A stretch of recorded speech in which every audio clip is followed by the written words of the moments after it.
How to measure inlet gas pressure. Locate the on-off switch on the back of the unit. Turn the switch to the off position.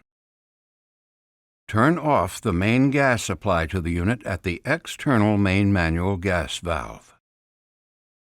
Grasp the top panel at the front lower edge. Lift the panel up and pull it away from the unit. For the 151 through 501 models, locate the inlet gas pressure tap on the gas valve. The pressure tap will be the connection closest to the inlet gas line. Using a screwdriver, loosen the set screw at least one full turn.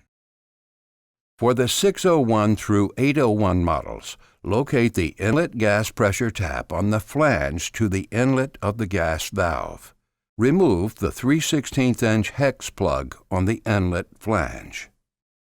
Install a fitting in the inlet pressure tap with a barbed connection suitable to connect to a manometer. Connect a manometer with a scale up to 14 inches water column to the fitting on the gas valve. Turn on the main gas supply to the unit at the external main manual gas valve. Observe the static gas pressure on the manometer. For natural gas units, the inlet gas pressure should be between 4 inches water column and 14 inches water column. For propane units, the inlet gas pressure should be between 8 inches water column and 14 inches water column. If the inlet gas pressure is not within these ranges, refer to the gas piping section of the Installation and Operation Manual supplied with the unit. Contact the gas utility, gas supplier, or installer to determine necessary steps to provide proper gas pressure to the unit. If the static inlet gas pressure is adequate, the inlet gas pressure under load may be checked. Turn the on-off switch to the on position.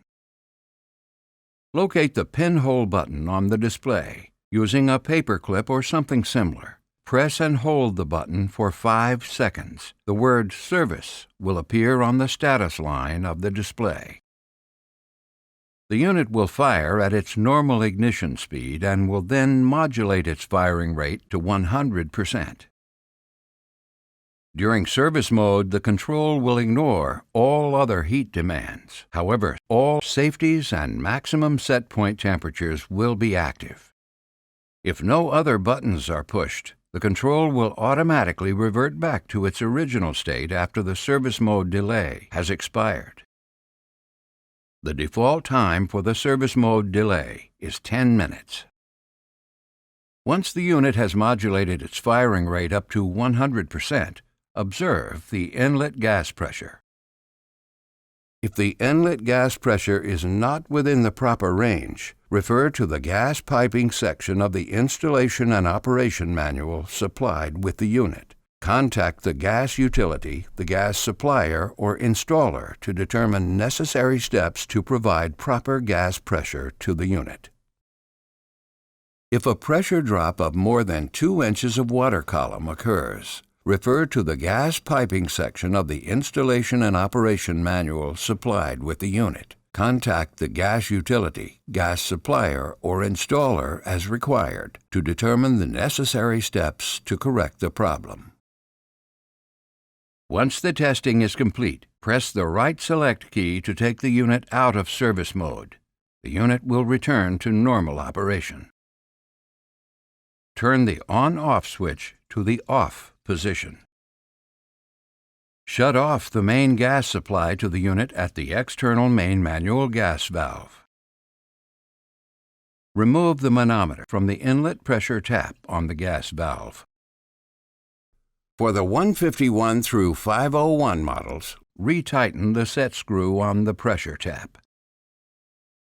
For the 601 through 801 models, replace the 3/16" hex plug and tighten.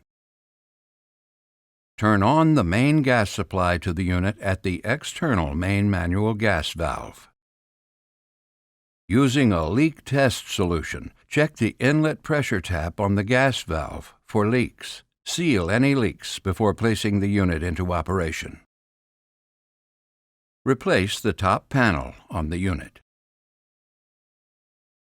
Turn the on-off switch to the on position. The unit is now ready to accept a heat demand.